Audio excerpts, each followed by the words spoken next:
नमो अर्हन्ताणं नमो सेत्थाणं नमो आयर्याणं नमो वज्झायाणं नमो लोये सवसाहूणम् ऐसो पञ्चनमुक्कारो सर्वपावपणासनो मङ्गलानं च सव्येसिं पढमं हवै मङ्गलम् पढमं हवै मङ्गलम्।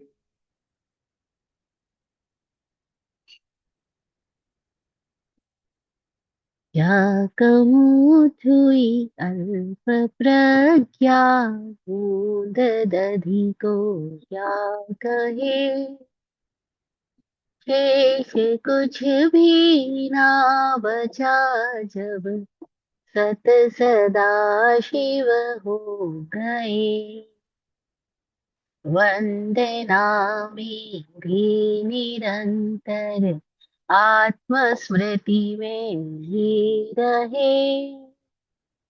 तीर्थ पतिया सहज केवली सिद्ध जो भी हो गए। बस सत सदा शिव हो गए। बस सत सदा शिव हो गए।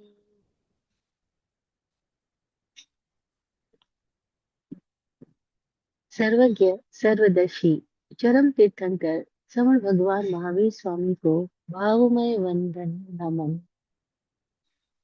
चतुर्विद तीर्थ को प्रणाम। इस श्लोक में मौजूद समस्त दिव्य शक्तियों, समस्त गुरु शक्तियों को नमन। इस जीव को बोधि देने वाले, दृष्टि देने वाले, धैर्य, संयम और विवेक का बोध प्रतिक्षण पढ़ाने वाले आत्मज्ञानी पूज्य श्री विराट गुरु जी एवं स्वामी विकास जी को सतत नमन।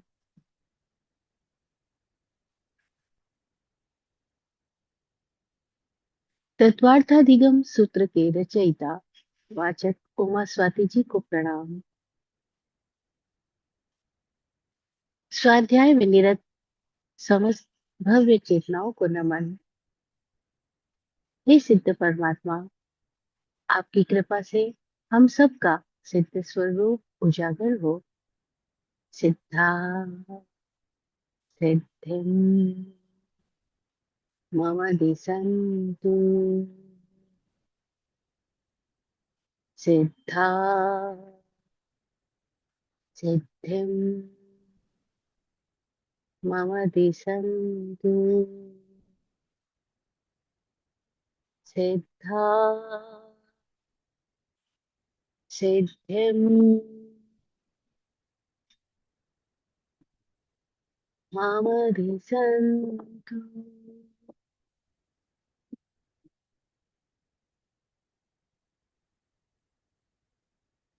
ओम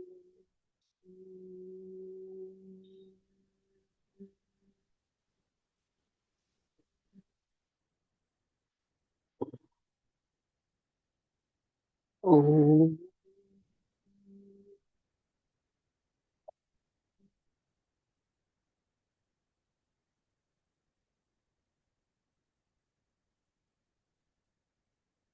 ओम।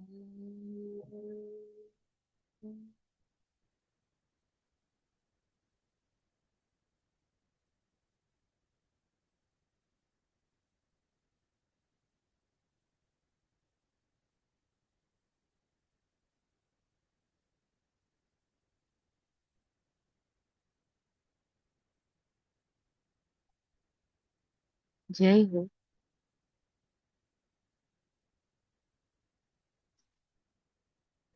स्वाध्याय के लिए समर्पित साधक जो सतत खुद की और दृष्टि रखने का प्रयास कर रहा है, जो खुद को देखने का खुद को सुनने का, खुद को ही महसूस करने का, भीतर में क्या कुछ हो रहा है। हर एक क्रियाकलाप के क्षणों में वो भीतर और बाहर दोनों के प्रति सावधान रहता है, सजग सभान रहता है। वह चलते समय जानते हुए चलता है कि कैसे चल रहा है। बोलते समय होशपूर्वक बोलता है कि क्या बोल रहा है। खाते समय होशपूर्वक खा रहा है कि कैसे खा रहा है। लेटते समय होशपूर्वक लेट रहा है कि ये शरीर की डिमांड है कि उसको विश्रांति में ले जाना है, तो वो सभान विश्रांति में भी प्रवेश करता है। सजग साधक नींद से जागने के क्षणों में भी सजग होता है। उसकी चेतना कैसे करवट बदलती है, नींद से जाग में आती है। उन संध्या के क्षणों में भी वह होशपूर्वक खुद को देख रहा होता है और अपने प्रत्येक दिनचर्या के एक्टिविटीज के क्षणों में अगर उसका होश चूक जाए, सजगता गायब हो जाए, तो तत्क्षण वो प्रतिक्रमित होता है, लौट के खुद में आता है और अपने भीतर के बैलेंस, अपने भीतर के हारमोनी को तुरंत उपलब्ध होता है। उसके लिए बस एक ही चीज अब जीवन में ऐसी हो गई है जिसपे कि उसको क्षण भर के लिए शौक आए, और वो है उसका अपना चूक जाना। अगर वो खुद कहीं चूक गया है, खुद अपने में से कहीं गायब हो गया है, बस उतना ही उसके लिए अब दुख का कारण बच गया, उसके सिवा कोई दुख नहीं रहा। क्योंकि बाहर की कोई भी स्थिति उसके लिए महत्वपूर्ण नहीं, महत्वपूर्ण एक ही चीज है कि मैं होश में रहूं।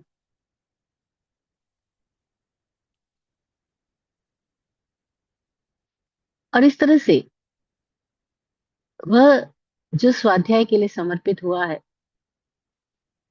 वह साधक प्रतिक्षण चारों ओर के प्रभावों के बीच भी एक सन्नद्ध सेनापति की तरह, सन्नद्ध सैनिक की तरह अपने आप को सुरक्षित रखते हुए सब में से गति कर जाता है, बिना लिप्त हुए, बिना किसी भी प्रकार के प्रभाव से प्रभावित हुए। और ये अद्भुत शौर्य है। युद्ध के मैदान में जो शौर्य दिखाई पड़ता है, उसके भीतर तो भय भी है, हिंसा भी है, प्रतिक्रिया भी है, घृणा भी है, द्वेष भी है। लेकिन यह जो जीवन के रण संग्राम में जो शौर्य दिखाई पड़ता है, उसके भीतर केवल समता है, संयम है, धैर्य है, विवेक है, सादगी है, प्रेम है, करुणा है, उदारता है। इसलिए ये अद्भुत साधना है, जिसके लिए आचार्य सूत्र कहता है कि पढ़या वीरा महाविहिम। यह जो महाविधि है, इस पे वीर लोग ही प्रणत होते हैं। जो वीर है वही समर्पित होंगे, वही चलेंगे, बाकी लोग तो चल भी ना सकेंगे।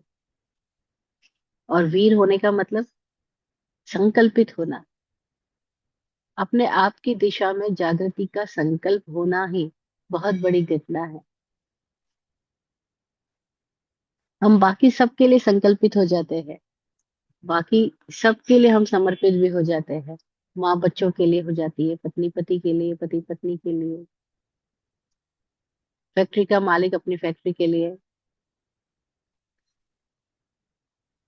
आप जिस पोस्ट पे हो उस पोस्ट के लिए। आसान है। बहुत ज्यादा कठिन नहीं है, लेकिन खुद खुद के लिए, खुद की जाग के लिए, खुद के होश के लिए संकल्पित होना और समर्पित होना बड़ा शौर्य है, बड़ी वीरता की बात है। तो कहा पढ़या वीरा महाविहन। ये महावीथी है, ये राजमार्ग है, ये जो भीतर का मार्ग है, ये महान मार्ग है, राजमार्ग है, महावीथी है, बड़ी सड़क है। और मजेदार बात यह है, कभी तो क्षण में ही कोई पार पहुंच जाते हैं, और कभी जन्मों तक भी वो चूकते चले जाते हैं। कभी तो क्षण भर का धैर्य ही, क्षण भर का शौर्य, क्षण भर का संपूर्ण समर्पण, संपूर्ण संकल्प ही उन्हें अपने ही किसी अंतरालोक से भर देता है, कोई ऐसी स्थिति तक ले आता है कि अब उनके लिए संपूर्ण जगत एक नाटक से ज्यादा कुछ नहीं बचता। और कभी कभी लोग वो जो क्षण में हो जाने वाली घटना है, उस घटना के लिए जन्मों जन्मों तक भी प्रतीक्षा करते, लेकिन होती नहीं। और वो कारण कहीं बाहर नहीं, भीतर ही है, क्योंकि भीतर में ही कहीं शंका, कांक्षा, विचिकित्सा, परपाषण आकर्षण और परपाषण संबंध स्थापन नाम की ये पांच बीमारियां, जो मन का तो स्वभाव है और आत्मा का विभाव है, ये कहीं बची रह जाती। मन का तो स्वभाव है कि मन शंका करेगा, इच्छाएं करेगा, विचिकित्साएं, औपचारिकताएं करेगा, आकर्षण विकर्षण में जाएगा, बंधन में बनना चाहेगा। ये सब मन का तो स्वभाव है, लेकिन ये आत्मा का स्वभाव नहीं। आत्मा के लिए तो ये विपरीत भाव है, विभाव है। और बस ये बीमारियां कब हमें लकवाग्रस्त, रोगग्रस्त कर जाती है और हमारी यात्रा अटक जाती है। खैर, अटका हुआ साधक, भटका हुआ साधक भी किसी भी क्षण जाग सकता है, किसी भी क्षण चेत सकता है। यही तो मजेदार अपूर्व संभावना है हमारे पास, कि चाहे कुछ भी हो गया हो, उसके लिए शोक मनाने की जरूरत ही नहीं। इसी क्षण वापस भी तो जागा जा सकता है, इसी क्षण वापस भी तो होश में आकर के अपने आप को संभाला जा सकता है। तो ये जो क्षण हाथ में है, जो कि जिसका कि स्वभाव ही मुक्ति है, ये जो क्षण हमारे हाथ में है, इसका स्वभाव ही मुक्ति है। इस मुक्ति का सौभाग्य हम सबको सदा ही प्राप्त है। हम उसको अवेल करें या ना करें, ये हमारी बात है। लेकिन हमें हमारी मुक्ति से कोई रोकता नहीं, कोई वंचित कर सकता ही नहीं। फिर भी हम क्यों वंचित हुए चले जा रहे हैं? उस तत्व को हम जान रहे हैं, उसका नाम है आश्रय। ये आश्रय क्या है? छिद्र युक्त हो जाना, श्रव, छिद्र युक्त हो जाना, जिससे आगमन होता रहेगा। तो वो प्रोसेस जिससे संसार हमारे भीतर आएगा और हम संसार के भीतर चले जाएंगे, वो आश्रय है। लास्ट सेशन से हम बहुत सारे सेशन से इसी सब्जेक्ट को सुन रहे हैं, समझ रहे हैं कि कैसे हमने समरम, समारंभ, आरंभ, कृत, कारितानुमत, त्रियोग और चार कषाय से, इन 108 प्रकार से अपने भीतर को बांधा, अपने आप को स्खलित किया, खुद खुद से चूके, और संसार में बहुत सारी घटनाओं के साथ प्रतिबंध बना लिया। जीव अपने योगों के द्वारा इस संसार में उतर रहा है, और अधिकरण, उसके अधिकरण, उसके साधन, ये योग तो है ही, साथ ही साथ अजीव को भी उपयोग में ले रहा है। क्योंकि योग भी वस्तुतः तो अजीव ही है, इनकी भी रचना तो जीव ही कर रहा है। और अजीव का अर्थ हम पहले समझ चुके तत्वार्थ अधिगम के स्टार्टिंग के सेशंस में, कि अजीव का मतलब जीवन रहित होना नहीं है, अजीव का मतलब अल्पतम जीवन होना है।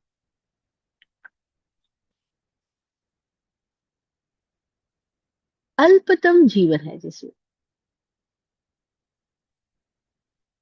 मन में भी है जीवन, वचन में भी है जीवन, काया में भी है जीवन, लेकिन अल्पतम है। तब तक ही है जब तक जीव का प्रभाव है, जीव के साथ उनका योग है। तो आज का जो सूत्र है वह है अजीव अधिकरण का सूत्र।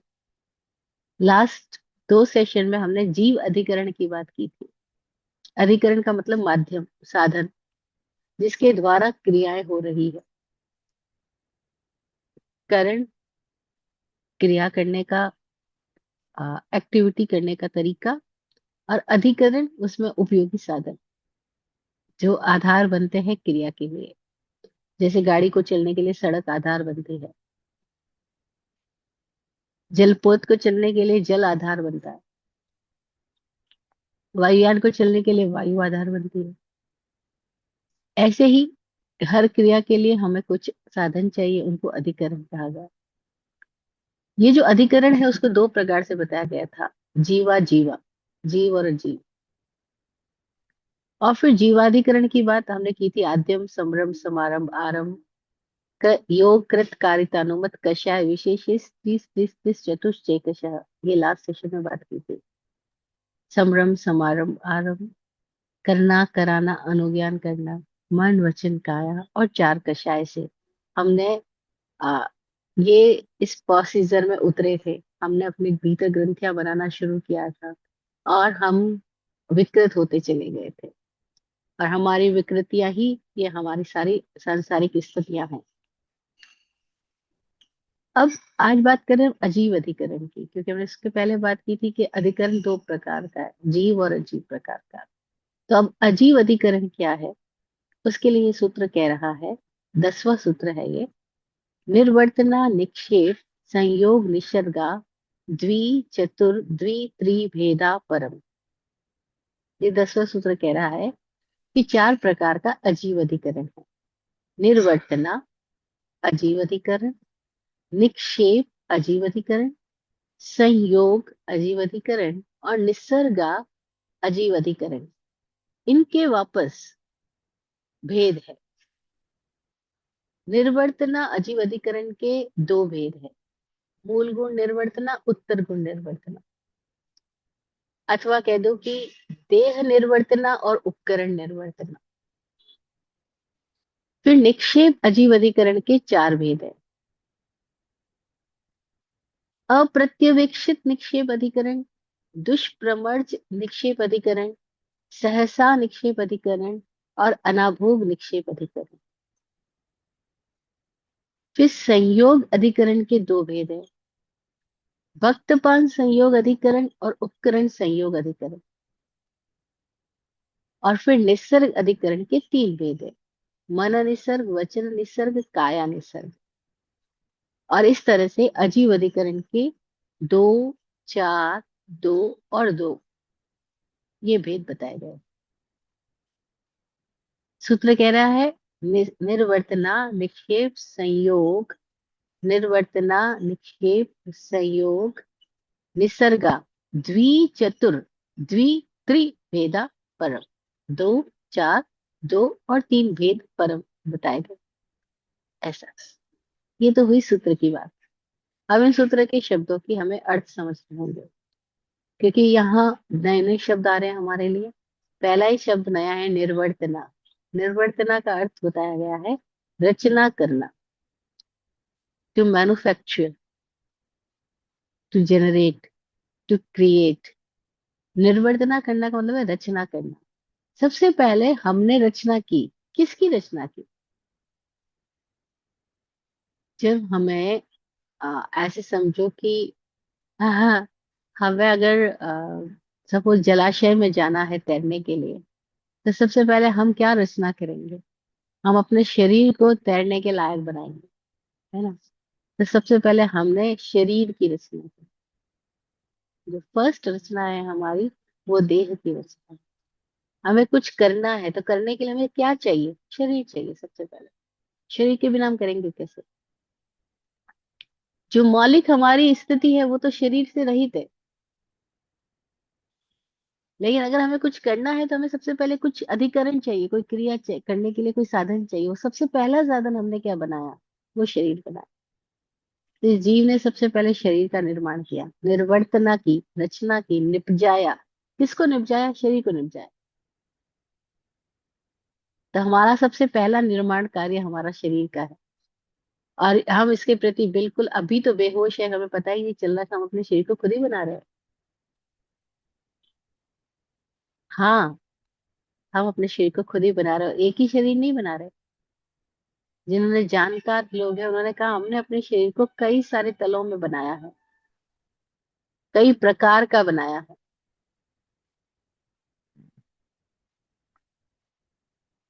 ओशो, गुरजीएफ ये 7 शरीर की बात करते हैं। ठीक है, हमने 7 शरीर बनाए जिसमें पहला तो ये स्थूल शरीर है जो हमको दिखाई दे रहा है। उपनिषद के ऋषि 5 प्रकार के कोश की बात करते हैं। तत्वार्थाधिगम सूत्र के सेकंड चैप्टर में हमने 5 प्रकार के शरीर की बात की थी, औदारिक, वैक्रिय, आहारक, तेजस, कार्बन आदि शरीर। तो शरीर के संबंध में भी अलग अलग अनुभवी ऋषि जनों के अलग अलग अर्थ, अलग अलग शब्द दिए गए हैं, अलग अलग बातें कही गई है। आज का साइंस अभी तक 3 शरीर की बात कर रहा है।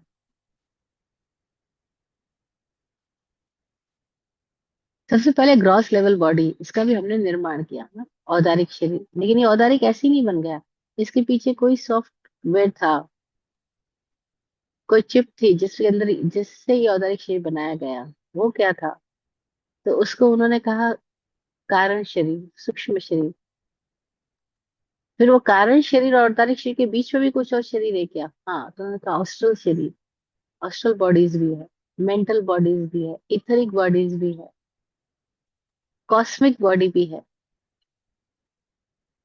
तो अलग अलग लोगों ने अलग अलग बातें की। जिन्होंने शांत शरीर की बात की, उन्होंने इस फिजिकल बॉडी के सिवाय प्राणिक शरीर, इथरिक शरीर, मेंटल शरीर, इमोशनल बॉडी, कॉस्मिक बॉडी और फिर लास्ट निर्वाण बॉडी, उसकी बात करी। और ये सबकी रचना हम करते जा रहे हैं, करते ही चले जा रहे हैं, अभी भी कर रहे हैं। हर क्षण हमारे शरीर की रचना हो रही है। और अब तो ये ऑटोमेशन मोड में जा चुका है कि शरीर ही शरीर को बनाया जा रहा है। हम ही शरीर को नहीं बना रहे, शरीर ही शरीर को भी बनाया जा रहा है। कैसे? अब सूक्ष्म शरीर स्थूल शरीर को बनाया जा रहा है। लगातार हम खाना खा रहे हैं, शरीर के द्वारा ही खाना खा रहे हैं, और फिर खाना खा के शरीर को ही बना रहे हैं। हम श्वास ले रहे हैं, उससे भी हमारे शरीर को हम लगातार बनाए चले जा रहे हैं। गलत हवा ले जाए अगर हमारे भीतर तो तुरंत ही हमें कफ, खांसी, जुकाम कुछ हो जाता है। तो ये भी शरीर में किसने पैदा किया? हमने हवाओं को फिल्टर करना नहीं सीखा। हम प्रदूषित हवाओं के बीच में बिना फिल्टराइजेशन के बैठ गए। हम अत्यधिक हवा में बैठ गए, हवा के उच्च दाब में बैठ गए। तो बहुत सारी स्थितियां हैं। और हम अगर होश पूर्वक नहीं है तो हमें पता ही नहीं चलेगा कि कैसी हवा हमारे भीतर प्रवेश कर गई। होश पूर्वक है तो हम ख्याल रख सकते हैं कि ये हवा आ रही है, मुझे इससे बचाव करना है या इसमें प्रवेश करना है। तो जानकार लोग, अनुभवी लोग ऐसे होते थे जो इस बात के लिए होश पूर्वक रहते थे कि उनमें कौन सी हवा जा रही है, उनसे कौन सी हवा निकल रही है। और वो हवाओं के प्रति सजग होते होते प्राण की स्थिति तक पहुंच गए। अब उन्हें समझ में आया कि केवल वायु ही नहीं, प्राण भी जा रहे हैं, और प्राण ग्रहण भी किए जा रहे हैं और प्राण निकल भी रहे हैं। तो उन्होंने फिर प्राणिक शरीर को समझा और प्राण के द्वारा इस शरीर को ठीक करने की बात समझी। तो उन्होंने कहा इस शरीर को ठीक करना है तो प्राणों को ठीक कर दो, शरीर ठीक हो जाएगा। जैसे हम कहते हैं कि करंट को सही कर दो तो जो बल्ब है वो चल जाएगा। करंट का फ्लो यहाँ तक ले आओ बल्ब को प्रकाशित करने के लिए। तो उन्होंने करंट को भी समझ लिया। तो किसी ने कहा ये अन्नमय कोश है, इसके पीछे प्राणमय कोश है। जो प्राणों से ये अन्न जुड़ा हुआ है, ये शरीर, भौतिक शरीर जो है वो प्राणों से जुड़ा हुआ है, इसलिए प्राणों का ख्याल रखो। तो परमात्मा महावीर ने प्राणातिपात की बात कही कि प्राणातिपात से विरमित रहना, प्राण के प्रति होश पूर्वक रहना कि प्राण किधर जा रहे हैं, क्योंकि जिधर प्राण गए उधर फिर मन भी जाएगा, चेतना भी जाएगी, और ये पूरा शरीर का तल बदलता चला जाएगा। तो अलग अलग तरीकों से लोगों ने हमें समझाया कि हम ही हमारे शरीर की निर्वर्तना कर रहे हैं। और फिर ये मूल गुण निर्वर्तना है, क्योंकि सबसे पहला शरीर है। फिर उत्तर गुण निर्वर्तना क्या है कि शरीर के बाद हमने इंद्रियां विकसित करी, 5 कर्मेंद्रियां और 5 ज्ञानेंद्रियां। हाथ, पैर, मुख, पेट, उपस्थ, ये तो कर्मेंद्रियां हैं। और श्रोतेंद्रिय, चक्षुरेंद्रिय, घ्राणेंद्रिय, रसना इंद्रिय, स्पर्शन इंद्रिय, ज्ञान इंद्रिया है। ये उत्तर गुण है, ये उपकरण है। इन उपकरणों के माध्यम से फिर हमने बहुत सारे कार्य कर रहे हैं, अभी भी किए चले जा रहे हैं, बोल रहे हैं, आंख देख रही है, कान सुन रहे हैं, नासिका ग्रहण कर रही है श्वास को, वायु को वापस बाहर निकाल रही है, त्वचा स्पर्श कर रही है। तो अनुभवी लोग कहते हैं कि ये पांचों ज्ञानेंद्रियां और कर्मेंद्रियां ये उत्तर गुण निर्वर्तना है। ये हमारे उपकरण हैं जिनके माध्यम से हम क्रियाएं कर रहे हैं। इन सबको पसंद किया है, इन सबको भोग पसंद है, ये सब भोग प्रिय है। आंखों को सुंदर दृश्य देखना पसंद है, कानों को मधुर संगीत सुनना पसंद है, नासिका को खुशबू लेना पसंद है, जीभ को मधुर स्वाद लेना पसंद है, त्वचा को कोमल स्पर्श लेना पसंद है, गर्म स्पर्श लेना पसंद है, कभी शीत स्पर्श लेना पसंद है। ये सब भोग रुचि वाली है। इनको योग रुचि में कैसे लाया जा सकता है? भोग रुचि वालों को योग रुचि में कैसे लाया जा सकता है? तो फिर उन्होंने बात करी कि ये भी निर्वर्तना है, ये भी हमारी ही निर्वर्तना होगी, हम ही रचना करेंगे कि हम इनका ध्यान किस दिशा में ले जाएं। वो हमारा निक्षेप होगा। सेकंड अधिकरण। तो हम क्रम से चल रहे हैं। पहला अधिकरण निर्वर्तना, दूसरा निक्षेप, तीसरा संयोग और चौथा निसर्ग। ये 4 शब्द आज हमारे लिए नए हैं। फिर इन 4 के हम आगे भेद समझ रहे हैं। तो पहले शब्द पे आए हम निर्वर्तना करना, मैन्युफैक्चर करना, जनरेट करना, क्रिएट करना, चीजों को निर्मित करना, रचना करना, निपजाना, निपजाना, है ना। फिर निर्वर्तना को हम निक्षेप में ले जाते हैं, क्योंकि जैसे ही हमारे भीतर ये स्पष्ट हो जाता है कि हमको भोग में प्रवेश करना है, तो हम भोग की दिशा में इसका निक्षेप कर देंगे। और अगर हमको योग में तो प्रवेश करना है, तो हम योग की दिशा में इसका निक्षेप करेंगे। निक्षेप करने का अर्थ हम पहले समझ चुके तत्वार्थ के सूत्र के पहले स्टार्टिंग के चैप्टर में। निक्षेप करना यानी क्षेपण करना, रखना, फेंकना, जमाना। निक्षेप, नियोजन पूर्वक क्षेपित करना। जैसे हमने कहा ना, हमें यहाँ पे गमला रखना है, हमने यहाँ पे गमला रख दिया, ये निक्षेप हो गया। लेकिन इस गमले को रखने से पहले हमने कुछ स्थान बनाया, निर्वर्तना की, रचना की, गमले के लिए स्थान बनाया अथवा गमले की रचना की ताकि गमला रखा जा सके। तो पहले फर्स्ट स्टेप इज निर्वर्तना एंड सेकंड इज निक्षेप। अब हमने निक्षेप किया, उस गमले को रखा है ना। तो हम अपने इन इंद्रियों को, इन उपकरणों को, इस देह को किस दिशा में रख रहे हैं? इन ज्ञानेंद्रियों को, इन कर्मेंद्रियों को किधर रखे, निक्षेप कहाँ कर रहे हैं? और खाली कर्मेंद्रिय ज्ञानेंद्रिय की बात नहीं है, जो भी उपकरण हम ले रहे हैं, हर उपकरण को हम निक्षेपित कहाँ रख रहे हैं, कैसे रख रहे हैं, वो अजीब अधिकरण है। उससे आश्रव भी हो सकता है, उससे आश्रव से रहित हम संवरित भी हो सकते हैं। लेकिन आश्रव कब होगा? क्योंकि हम आश्रव का विज्ञान समझना भी। तो आश्रव तब होगा जब हमने निक्षेप तो किया लेकिन अप्रत्यवेक्षित निक्षेप कर दिया। अभी निक्षेप का पहला भेद है। अप्रत्यवेक्षित निक्षेप का मतलब है बिना देखे भाले कर दिया, प्रत्यवेक्षण नहीं किया, जांच पड़ताल नहीं की, इन्वेस्टिगेशन नहीं किया कि यहाँ पे ले जाने से होगा क्या। जैसे हम अपनी पांचों इंद्रियों को और पांचों कर्मेंद्रियों को कहीं ले जा रहे हैं, कहीं रख रहे हैं, कुछ काम में ले जा रहे हैं, लेकिन हमने सोचा ही नहीं इससे होगा क्या, परिणाम क्या होगा। तो अप्रत्यवेक्षित निक्षेप हो गया। बिना जांच पड़ताल के हमने काम कर लिया, कुछ भी मुंह में डाल दिया। मुझे याद आता है जब मैं छोटा बेबी था, छोटा बेबी मतलब इतना भी छोटा नहीं था, 8-9 साल का होगा। और सबको चॉकलेट खाना पसंद होता है बच्चों को, तो मुझे भी चॉकलेट खाना बहुत पसंद था। और किचन के अंदर रेक बनी हुई ना, अलमारी बनी हुई, उसमें फर्स्ट के अंदर चॉकलेट पड़ी है। मेरा हाथ अचानक किसी काम के लिए वहां जाता है और वहां चॉकलेट दिखाई देती है। मैंने चॉकलेट उठाई, खोली और मुंह में डाल ली, बिना देखे कि उस चॉकलेट के चारों ओर क्या हो रहा है क्या नहीं हो रहा। जब मुंह पे चींटी आई तो पता लगा, ओ ये चॉकलेट के साथ चींटियां हो गई, खट्टी हो गई थी। और मैंने देखा वाला नहीं, सीधा मुंह में डाल दिया। मुंह में डालने के बाद जब वो कुछ लगा तो पता लगा ये क्या हो रहा है चॉकलेट के साथ में। तो वो चींटी उसके ऊपर रखी चॉकलेट के साथ चिपक गई होगी, और मैंने तो फटाक से खोला और डाल दिया बिना देखे वाले। ये अप्रत्यवेक्षित निक्षेप है। तो ऐसी गलतियां हम में से कितने लोग करते हैं। बिना देखे वाले टैबलेट खानी कौन सी थी, कोई और खा जाते हैं। खाना ले जाना पेट में कोई दूसरा था और कोई दूसरा खाना ले जाते हैं। ऐसे ही खाना खाते समय भी होता है, हम बिना देखे वाले कुछ भी खा लेते हैं। तो पता लगता है बाद में कह रहे पेट में ये खाना जा करके ये तो खराब कर रहा है, गैस बना रहा है, डकार ला रहा है, जी मचला रहा है। उटपटांग खा लिया गया है। सबकी शरीर की प्रकृति अलग अलग है। कोई खट्टा खा सकता है, कोई नहीं खा सकता है, कोई मीठा खा सकता है, कोई नहीं खा सकता है, कोई तीखा खा सकता है, कोई नहीं खा सकता है। लेकिन अप्रत्यवेक्षित निक्षेप होता है, कई बार हम इधर मोबाइल में ध्यान है और उधर खाना भी खाते जा रहे हैं। तो ध्यान ही नहीं दे रहे कि मुंह में कौन सा कौर डाल रहे हो, जो कौर डाल रहे हो उसकी प्रकृति क्या है। यह अप्रत्यवेक्षित निक्षेप हो गया। तो ये केवल मुंह की बात नहीं है, सारी इंद्रियों की बात है। हमने कोई भी कंटेंट पढ़ लिया, बाद में पता लगा ये पढ़ लिया कि जरूरत ही नहीं थी, दिमाग में जाकर के मेमोरी को खराब कर रहा है। कोई भी कंटेंट देख लिया,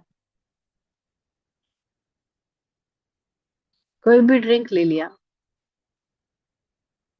नहीं, हमें अप्रत्यवेक्षित निक्षेप नहीं करना है। आजकल बहुत सारे लोगों को मैं देखती हूँ, मार्केट में कोई भी चीज सामान भी खरीदते हैं तो वो पहले उसको पढ़ते हैं कि उसमें क्या क्या प्रोडक्ट डाले गए हैं इसको बनाने में, उसकी मैन्युफैक्चरिंग में, उनकी क्या टाइम पीरियड है, ये कब तक चलेंगे, अभी खरीदने लायक है या नहीं है, ये आउट ऑफ डेट तो नहीं हो गए। तो ये जो देखभाल करके ले रहे हैं ये प्रत्यवेक्षित है, और बिना देखे वाले ले लिया वो अप्रत्यवेक्षित है। और बिना देखे वाले लेने की वजह से कितनी सारी चीजें हमारी जो जरूरत की नहीं है और जो हमारे लिए योग्य नहीं है, वो हम ग्रहण कर लेते हैं, ले आते हैं। और बाद में पता लगता है यहाँ तो हमने गलत इन्वेस्टमेंट कर दिया। तो अप्रत्यवेक्षित निक्षेप है कि निर्वर्तना की, फिर निक्षेप का जब नंबर आया तो हमने बिना देखे वाले कर लिया निक्षेप। तो अब वो जो बिना देखे वाले, बिना जांच पड़ताल के कर लिया गया है, हो सकता है कि वो भोग की दिशा में ले जाने की बजाय रोग की दिशा पे ले जाए। और जाना था हमको योग की दिशा में और पहुंच गए रोग की दिशा में। हम्म।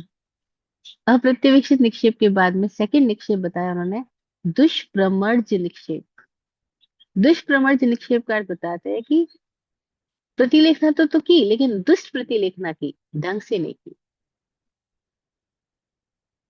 ढंग से कार्य नहीं किया, बेढंग से कार्य किया। दुष्प्रमर्ज निक्षेप है, प्रमार्जित नहीं किया। जैसे हमने देखा साधुओं को कि वो कैसे प्रमार्जना करके फिर स्थान पे बैठते हैं। कहीं बैठना है तो पहले उस स्थान की पूरी प्रमार्जना करेंगे। प्रमार्जना करने का मतलब है पहले प्रतिलेखन करना, फिर प्रमार्जना करना।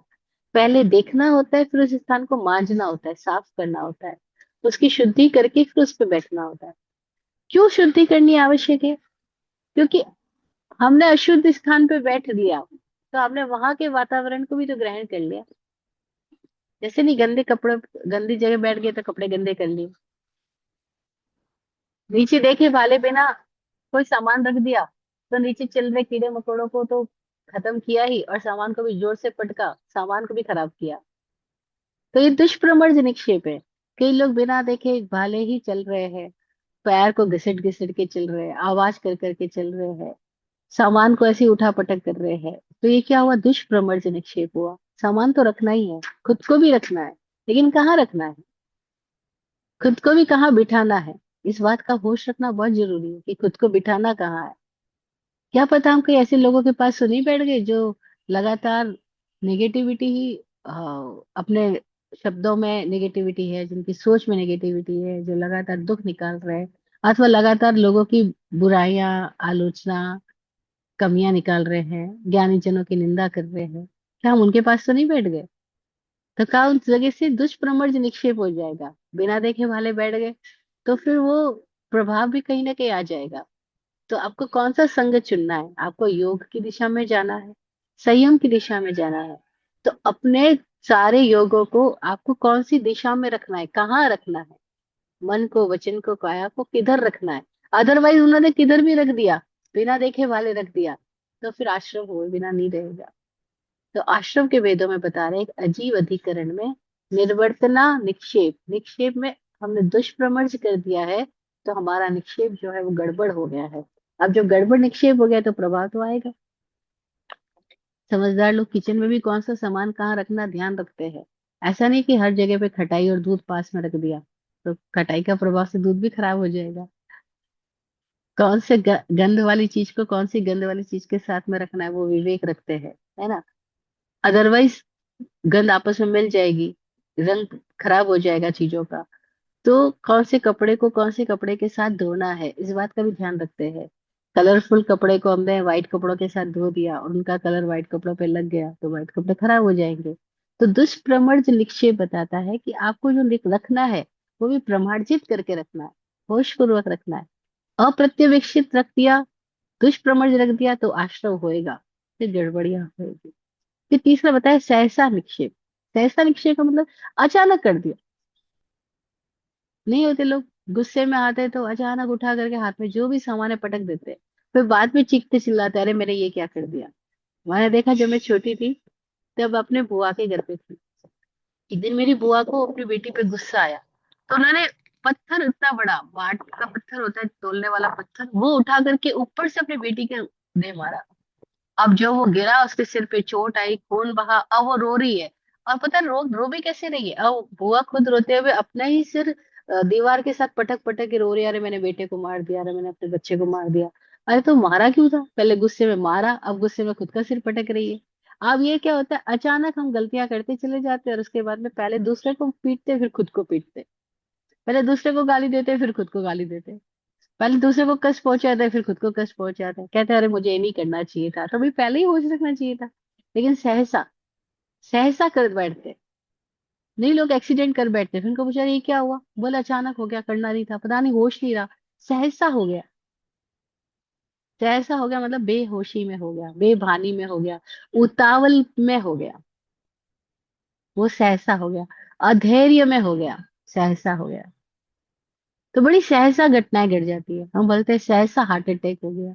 तो सहसा हार्ट अटैक हो गया मतलब क्या हुआ, कि कोई ऐसी तीव्र आघात हुआ और बस वो अपनी चेतना गायब हो गई वहां से। तो ये जो सहसा हो रहा है, ये आश्रय बताया है निक्षेप का। अजीब अधिकरण निक्षेप है, और निक्षेप में सहसा हो गया है, ये सहसा से आश्रय हो रहा है। तो क्या कहा, सहसा होना नहीं होना, क्या होना, धैर्य पूर्वक होना, विवेक पूर्वक होना, जांच पड़ताल के साथ होना। अदरवाइज ऐसा कुछ भी हो जाएगा, लेकिन जो कुछ भी हो जाता है उसका परिणाम भयंकर है। एक आदमी अपनी गाड़ी टर्न करना कर रहा है और ऊंचाई पर है, हाइट्स पर है, पहाड़ों में ट्रेवल कर रहा है, और गाड़ी टर्न करते समय एक पल के लिए नजर इधर से उधर हुई, और सहसा उसका पहिया रोड की सीमाओं से नीचे आ गया।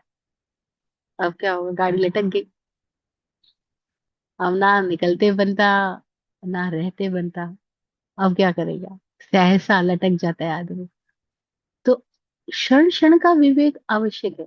किसी भी क्षण गलती हो गई, चूक हो गई, तो आश्रम। फिर बताया अनाभोग निक्षेप, निक्षेप का चौथा वेद बताया। अनाभोग का मतलब है बिना जांच पड़ताल के हो गया। सहसा तो अचानक हुआ, और अनाभोग का मतलब है आपके पास अचानक वाली स्थिति नहीं थी, आप जांच पड़ताल कर सकते थे, लेकिन जांच पड़ताल की नहीं। जानबूझ करके कोई लोगों की आदत होती है लापरवाह होने की, और वो जानबूझ करके लापरवाह है। लापरवाही पे लापरवाही बरतते चले जाते हैं, हर बार सेम मिस्टेक करते हैं।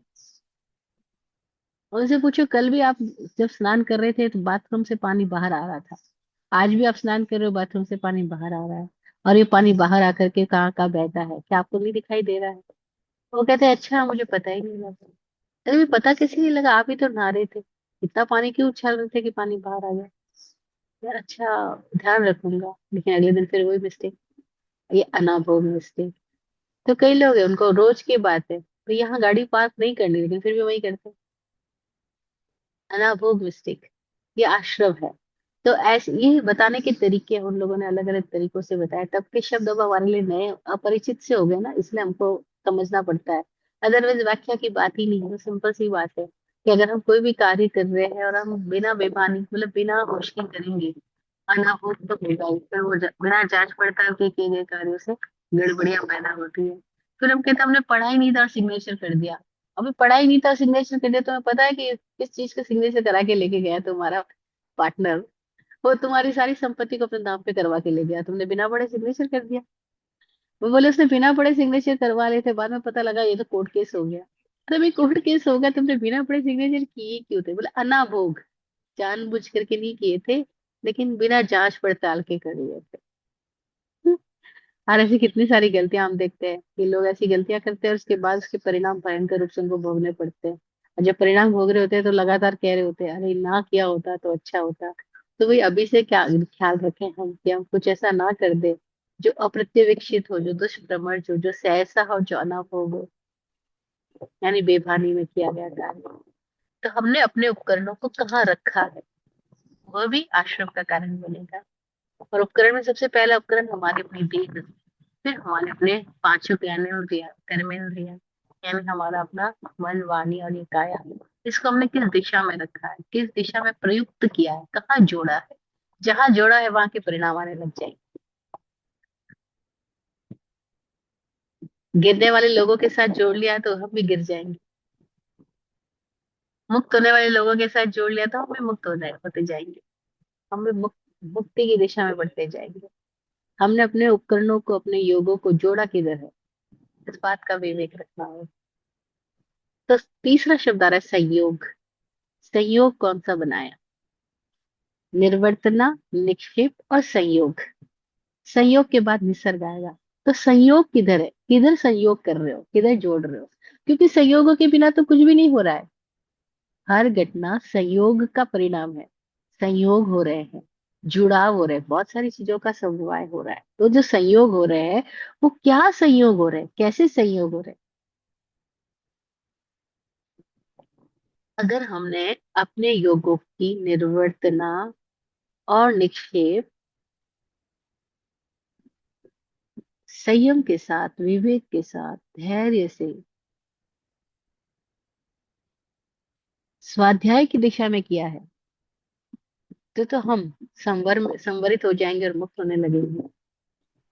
लेकिन अगर विपरीत दिशा में किया है, तो ये संयोग किधर लेके जाएगा? और ये संयोग बड़ी चेन है, ये चेन रिएक्शन डेवलप कराती है।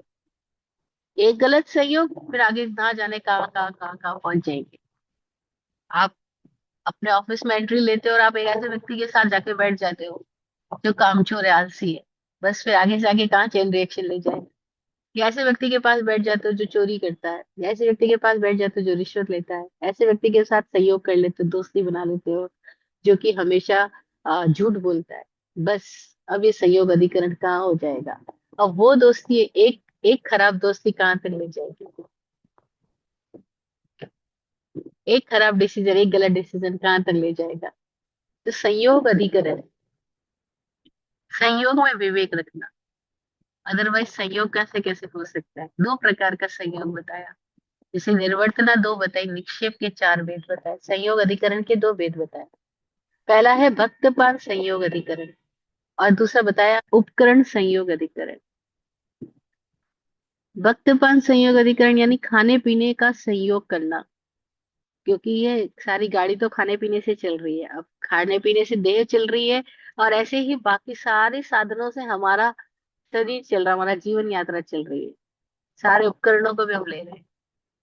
कोई भी चीज कहीं पर भी हम जाते हैं तो कितने उपकरण इकट्ठे करने पड़ते हैं,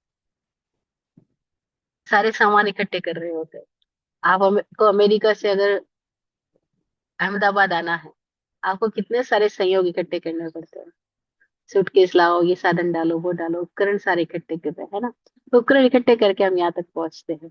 तो उपकरणों का संयोग गड़बड़ हो गया, जो चीज जहाँ डालनी थी वहां नहीं डाली। अब पता लग रहा है कि वहीं पे आपको एयरपोर्ट पे रोक दिया गया है, क्योंकि आप अपने अटैची के अंदर ये सामान लेकर आ रहे हो, जो कि नहीं लाने चाहिए थे। अब वो हमें तो पता ही नहीं था, हमें पता नहीं था तो होश भी नहीं रखा, नियमावली को पढ़ना चाहिए था। तो उपकरण का संयोग अधिकरण, हमें कौन सा उपकरण कहाँ रखना, कब रखना, लेना या नहीं लेना, ले जाना है या नहीं ले जाना है, इस बात का ध्यान रखना होगा। एक एग्जाम्पल है ये तो, कि आपको अमेरिका से अहमदाबाद आना है, हमको हर दिन ही अपने संयोगों का ध्यान रखना होगा, क्योंकि हर दिन ही हम भक्तपान भी ग्रहण कर रहे हैं, हर दिन ही हम उपकरण भी ग्रहण कर रहे हैं। तो भक्तपान, हर दिन जो भोजन पानी हम ले रहे हैं, यानी कि जो भी आवश्यक एसेंशियल चीजें हम अपने जीवन के लिए ले रहे हैं, वो कैसी ले रहे हैं। क्या वो फिल्टर्ड है, क्या वो ऑब्जर्व है, क्या वो एसेंशियल है, क्या वो नेचुरल है, या सब आर्टिफिशियल है। संयोग का ध्यान रखना होगा। संयोग अधिकरण बनेगा, हर संयोग अधिकरण बनेगा। वो अधिकरण किसी भी दिशा का हो सकता है, आश्रम का भी हो सकता है, मुक्ति संवर का भी हो सकता है। तो आश्रम का अधिकरण कौन सी चीजें बन रही है, जो संयोग अधिकरण में वक्तपान और उपकरण संयोग अधिकरण को हमने बिना विवेक के ले लिया, बिना जरूरत के ले लिया, बिना होश के ले लिया। इसीलिए स्वाध्याय का जो साधक है वो इस बात का ख्याल रखेगा कि मेरा संयोग कैसा है, हर पल प्रतिपल संयोग कैसा है, कौन से साधन का मैंने आह्वान किया है। क्योंकि हम कॉलिंग करते हैं, और कैसे हम गड़बड़ कॉलिंग कर बैठते हैं, फिर जिंदगी भर पछताते हैं। मेरी एक फ्रेंड एक दिन गाना गा रही थी कि पल भर के लिए कोई हमें प्यार कर ले, झूठा ही सही। गुरुजी ने सुना, गुरुजी बोले तुम झूठे प्यार को भी आह्वान कर रहे हो तो तुमको झूठा प्यार ही मिलेगा, फिर क्या कर सकते हो? वो बोले अरे मैं तो गाना गा रहे, अरे गाना ही नहीं गा रहे, आपके ये वर्ड्स आपके लिए अपना भविष्य बना रहे हैं। क्योंकि आपने कहा झूठा ही सही, तो भी झूठे मिलेंगे आपको। आप सच्चे का आह्वान करते तो सच्चा मिलता है, लेकिन हम सब झूठी तारीफ का आह्वान करते हैं। तारीफ मिलनी चाहिए चाहे झूठी मिले, बस। कॉलिंग गलत कर लिए, संयोग गलत हो गया। और ऐसे न जाने कितनी कॉलिंग कर लेते हैं, हम कहते हैं यार नाम होना चाहिए, फिर कैसे भी हो जाए, कॉलिंग गलत कर ली। बदनामी से नाम भी हो सकता है, गलत तरीके से नाम हो सकता है। ऐसे लोग कैसी कैसी कैसी कैसी कॉलिंग करते हैं। वो कहते हैं बस प्रोग्राम अच्छा दिखना चाहिए। वो प्रोग्राम तो अच्छा हो गया, उसके बाद के परिणाम कैसे है वो बात की बात है, फिर बहुत कष्ट उठाने पड़े। बोले प्रोग्राम के टाइम में तो सब लोग वाह वाह करके चले गए, लेकिन उसके बाद में कितने झगड़े फसाद हुए, कितना कर्जा बढ़ गया, कितनी बीमारियां आ गई, वो सब बात की बात है। लेकिन लोगों ने फिर चाहा यही था, नहीं प्रोग्राम अच्छा दिखना चाहिए था, मेरा हो गया अच्छा। तो कॉलिंग, हम कैसी कॉलिंग करते हैं, वो सहयोग बना रहे हैं। भक्तपान की भी सहयोग है, उपकरणों का भी सहयोग है, हर जगह हम कॉलिंग कर रहे हैं। और वो कॉलिंग हमारी कैसी हो रही है, सहयोग हमने कैसे चुने। हम कहेंगे मेरी गलती नहीं थी, वो तो मेरे फ्रेंड की गलती थी और मुझे सजा मिली। लेकिन उस फ्रेंड को फ्रेंड बना करके उसका साथ किसने दिया था, जो साथ दिया था वो भी तो कृत कारित अनुमति हो गया ना। तो जैन सूत्रों में आता है, प्रतिक्रमण के संवर सूत्रों में, कि चोर की सहायता की हो तो भी चोरी है, चोरी का माल खरीदा हो वो भी चोरी है। आपने चोरी की नहीं, लेकिन चोरी करने में सहायता करी, और जिसने वस्तु चुराई इसका माल आपने खरीद लिया, वो भी चोरी होगी। तो कृत कारित अनुमत है, संयोग अधिकरण है। तो कॉलिंग का ध्यान रखना, कैसी कॉलिंग कर रहे हैं, कैसा संयोग चुन रहे हैं। जैसा संयोग चुना बस वैसी स्थितियों में हम पहुंचते चले जाएंगे। लेकिन कितनी बेभानी में लोग संयोग चुन रहे होते हैं। ओशो अपना एक घटनाक्रम सुनाते हैं कि जब वो कॉलेज में एंट्री लेने के लिए गए, तो वहां खिड़की पे खड़ा होकर के उनको भरना था उनको कौन कौन से सब्जेक्ट लेने हैं फॉर्म के अंदर। तो उन्होंने अपने सब्जेक्ट चुने, उन्होंने भरा होगा दर्शन शास्त्र या जो भी। तो उनके साथ में खड़े हुए एक और युवक ने देखा कि आप अपने फॉर्म में क्या भर रहे हो, अच्छा आप ये सब्जेक्ट ले रहे हो तो मैं भी ये सब्जेक्ट ले लेता हूँ। उसने भी ओशो की कॉपी करना शुरू कर दिया। ओशो ने कहा जरा रुक, ये सब्जेक्ट तुम ले क्यों रहे हो? क्या ये तुम्हारी चॉइस है? क्या तुम इस सब्जेक्ट के बारे में जानते हो? क्या तुम्हें सब्जेक्ट की जरूरत है? क्या इसमें इंटरेस्ट है? और खाली ये संयोग से कि मैं तेरे पास खड़ा हूं और मैं जो ले रहा हूँ वो तू ले रहा है, ना तू मुझे जानता है ना कोई बात है, ये क्या बात हुई? इतनी बेहोशी में कोई ऐसा बोलेगा, ये कभी कोई सोच ही नहीं सकता। अदरवाइज कोई हमारी कॉपी कर रहा है तो शायद हम खुश होते कि देखो हमको देख करके कितने लोगों ने ये सब्जेक्ट सेलेक्ट कर लिया। लेकिन रोशन ने रोका, अरे तुम ऐसे सब्जेक्ट क्यों ले रहे हो? मैं अनजाना आदमी हूँ तुम्हारे लिए, मैं एक स्टूडेंट यहाँ पे पहली बार अपना फॉर्म पढ़ने के लिए आए, तुम भी पहली बार फॉर्म पढ़ने के लिए आए, और तुम खाली मैं तुम्हारे पास खड़ा इसलिए मुझे देख के मेरी कॉपी कर रहे हो? वाई? लेकिन जगाया, जागा हुआ व्यक्ति जगा सकता है, वही टकोर सकता है। हमको कोई जगाए तो बुरा लगता है, लेकिन कोई जगाए ना तो हम जागेंगे कैसे? तो सहयोग अधिकरण बता रहा है कि सहयोग, हम कॉलिंग कर रहे हैं, हम चुनाव कर रहे हैं, हम लगातार संयोग ले रहे हैं, संयोग बना रहे हैं। हम कैसे संयोग बना रहे हैं? हमको किसके साथ बैठना, किसके साथ बातचीत करना, क्योंकि ये स्टार्ट होने वाली बात है, फिर जो स्टार्ट हो जाएगी वो एंड तक जाएगी। मुल्ला नसरुद्दीन ट्रेन में बैठा था, ट्रेवल कर रहा। ओशो बहुत प्यारा चुटकुला सुनाते हैं कि पास में एक युवक आके बैठा। थोड़ी देर के बाद में युवक ने मुल्ला नसरुद्दीन से पूछा आपकी घड़ी में टाइम क्या हुआ? मुल्ला नसरुद्दीन एकदम सिंपल सी बात है, अपनी घड़ी का टाइम देख के बता सकता था मेरी घड़ी में ये टाइम हुआ। फिर मुल्ला नसरुद्दीन ने नहीं जवाब दिया। युवक ने पूछा मैं आप ही से पूछ रहा हूँ भाई साहब, आप बता दीजिए। बोला कैसे बता दूं? क्योंकि तुम जैसे इस उम्र के युवक अगर अपनी घड़ी नहीं रख सकते हो और अभी मेरी घड़ी का टाइम पूछ रहे हो, थोड़ी देर के बाद में मेरे पास बैठी मेरी बेटी से बातचीत करना शुरू करोगे, फिर थोड़ी दिनों के बाद में तुम मेरे घर पे आने लग जाओगे, फिर थोड़ी दिनों के बाद में तुम दोनों की दोस्ती हो जाएगी, फिर मेरी बेटी तुमसे शादी करना चाहेगी, और मैं उस शादी के लिए स्वीकार नहीं कर सकता हूँ जो युवक अपनी घड़ी भी नहीं पहन के रखता और टाइम भी किसी और से पूछता, उसके साथ अपनी बेटी की नहीं देख सकता, इसलिए मैं तुमको टाइम नहीं बता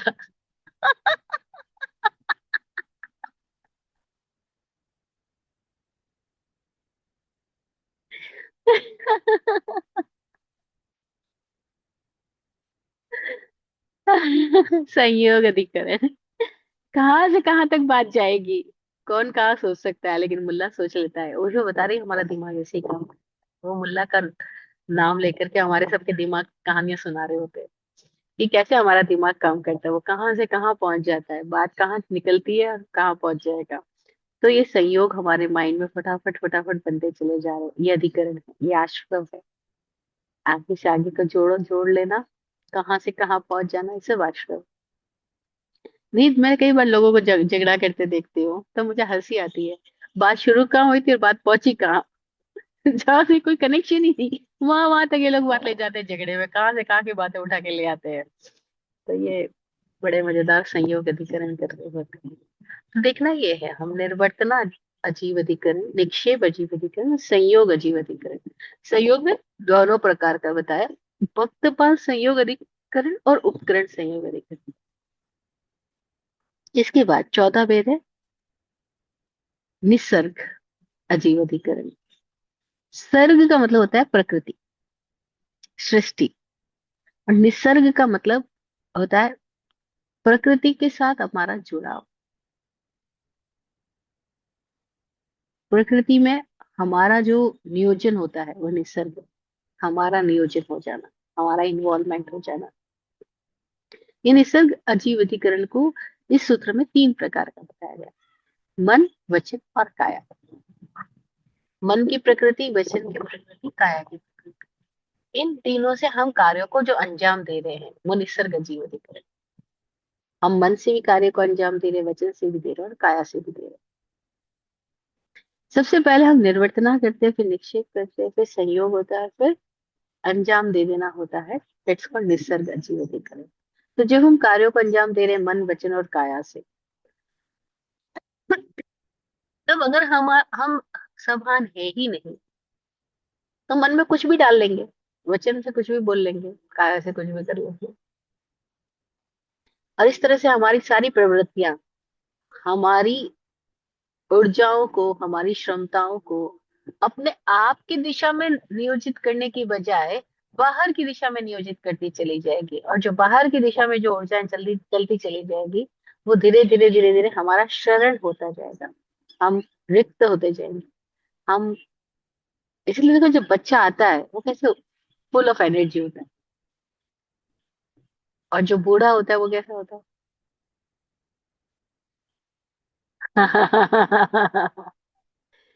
तो एक तो भरा हुआ आया, और एक खाली खाली खाली खाली हो गया एकदम।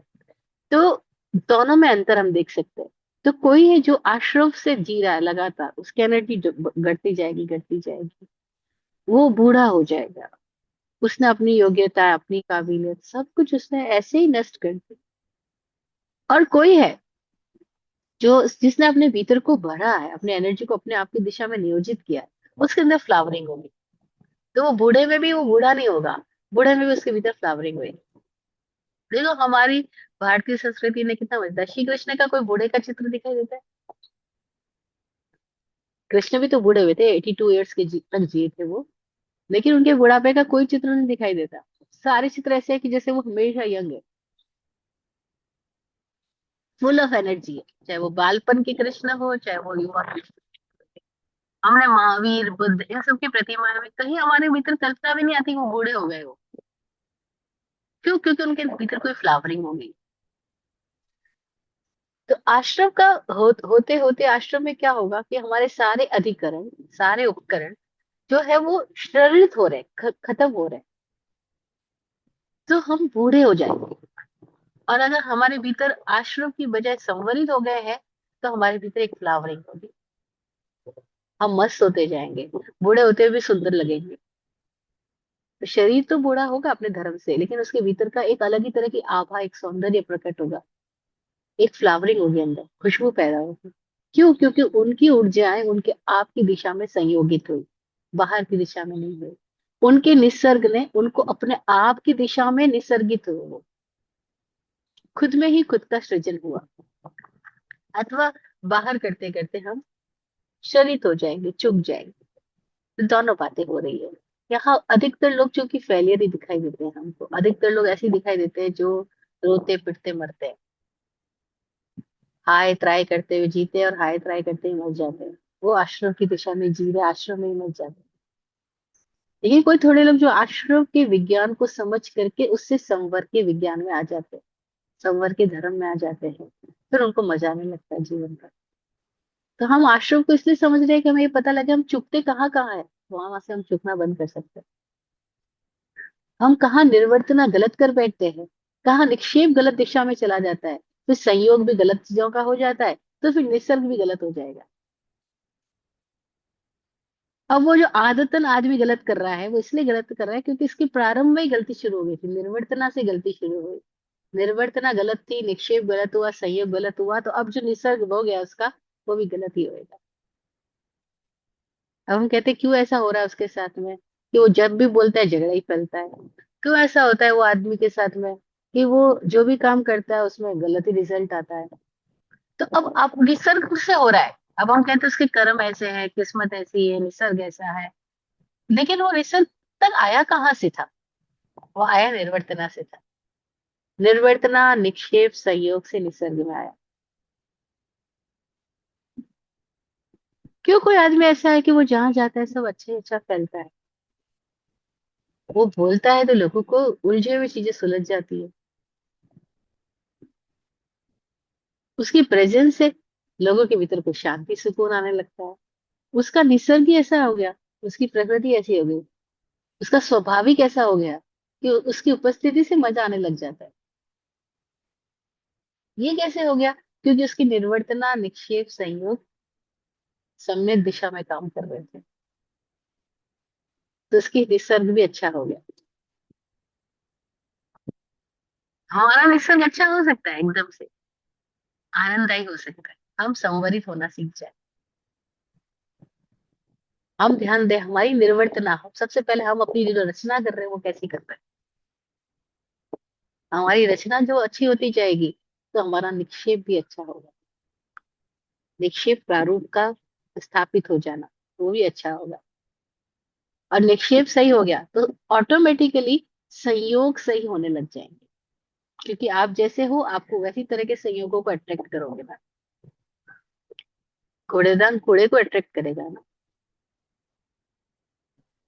और फूल भंवरे को अट्रैक्ट करेंगे। तो हम जैसे हम वैसी चीज प्रकृति की स्थितियों को अट्रैक्ट करने लगेंगे। हमको संयोग भी वैसे मिलने लगेंगे। और फिर हमारा निसर्ग भी हमारी सृष्टि भी हमारी वजह से जैसे हम हैं, वैसे हमारी सृष्टि हो जाएगी। तो हमने जीव अधिकरण और अजीव अधिकरण इन दोनों को समझा। आश्रव है दोनों ही। लेकिन आश्रव दो प्रकार का है। शुभ पुण्यस्य अशुभ पापस्य। शुभ पुण्य है अशुभ पाप है। या कहते पुण्य शुभ है पाप अशुभ है। दोनों में ही प्रक्रिया तो सही है वही कार्य करेगी। जीव अधिकरण अजीव अधिकरण की प्रक्रिया तो वैसे ही कार्य करेगी।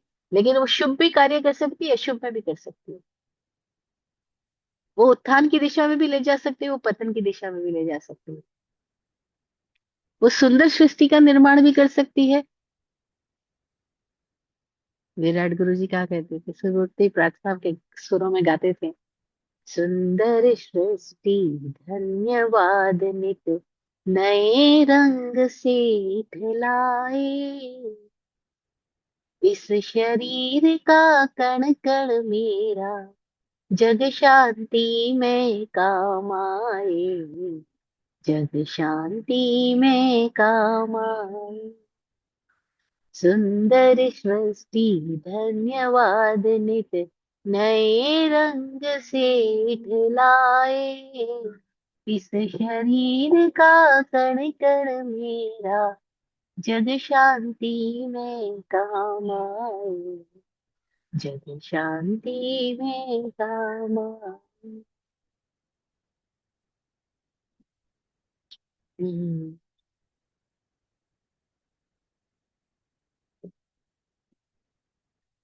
बहुत सुंदर प्रार्थना है। बहुत पूरी प्रार्थना लंबी है। तो हमने अजीव अधिकरण के 4 स्टेप्स को सुना। निर्वर्तना निक्षेप संयोग और निसर्ग। फिर इनके वापस भेदों को सुना। निर्वर्तना के 2 निक्षेप के 4 संयोग के 2 और निसर्ग के 3 भेदों को।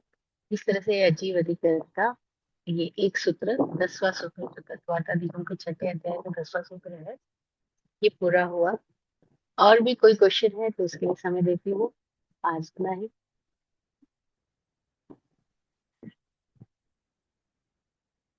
आप फूलो फलो हो जिंदगी मखमल मुलायम। आप फूलो फलो हो जिंदगी मखमल मुलायम।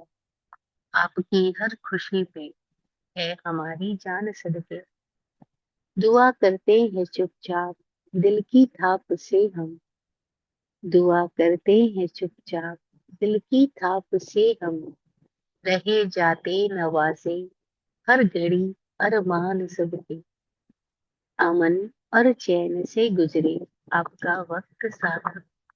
अमन और चैन से गुजरे आपका वक्त सारा। रुख पे खिलती रहे यूं रूह की मुस्कान खुल के। रुख पे खिलती रहे यूं रूह की मुस्कान खुल के। जय हो जय हो जय हो। सबका कल्याण।